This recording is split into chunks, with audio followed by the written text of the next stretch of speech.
এই 4 ঘরের গুজরাটিটা আমি দেখাবো। প্রথমে এঁকে নিচ্ছি। একটা জরি পেন দিয়ে এঁকে নিচ্ছি।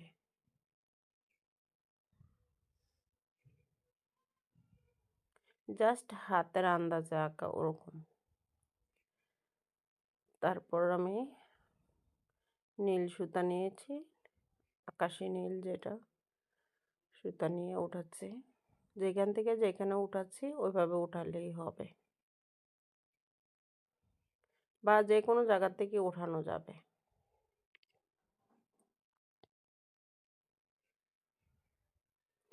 পরে এইখান থেকে এপাশে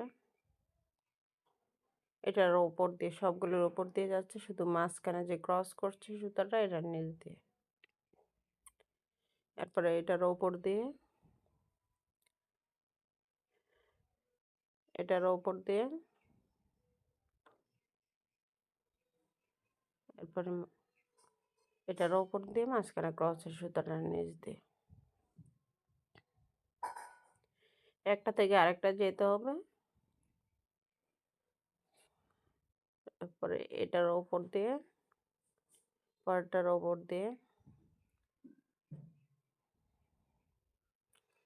এখানে আমি লাচ্ছি সুতা নিয়ে নিই, গুটি সুতা নিয়েছি, গুটি সুতা দিয়েই করছি। তারপরে এটার ওপর দিয়ে, তারপরে এটার উপর দিয়ে, প্রথম সুতাটার নিচ দিয়ে। এখন ভরাটের জন্য উঠাবো। যে কোনো জায়গা থেকে উঠালেই হলো। আমি এই পাশ থেকে উঠালাম।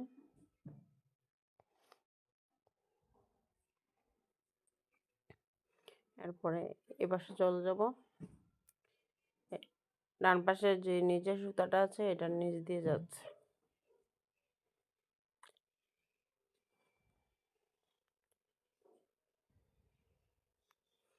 এখানে নামিয়ে নিলাম, সুতা আবার নিয়ে নেব।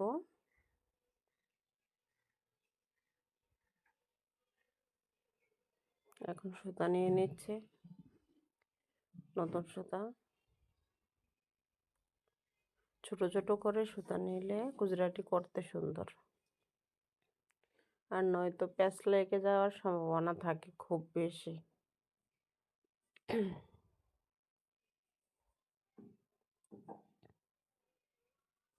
এরপরে দিক দিয়ে উপর দিয়ে, উপর দিয়ে,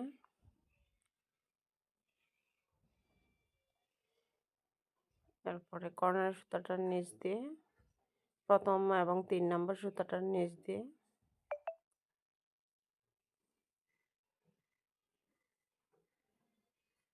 এরপরে এদিক দিয়ে এটার নিচ দিয়ে, তারপর প্রথম সুতাটার নিচ দিয়ে গিয়ে এটা ডান পাশ দিয়ে, তারপরে প্রথম সুতাটার নিচ দিয়ে, এরপরে ডান পাশে সুতাটার নিচ দিয়ে, তারপরে প্রথম এবং 3 নম্বর সুতাটার নিচ দিয়ে, 3 নম্বর সুতাটার নিচ দিয়ে।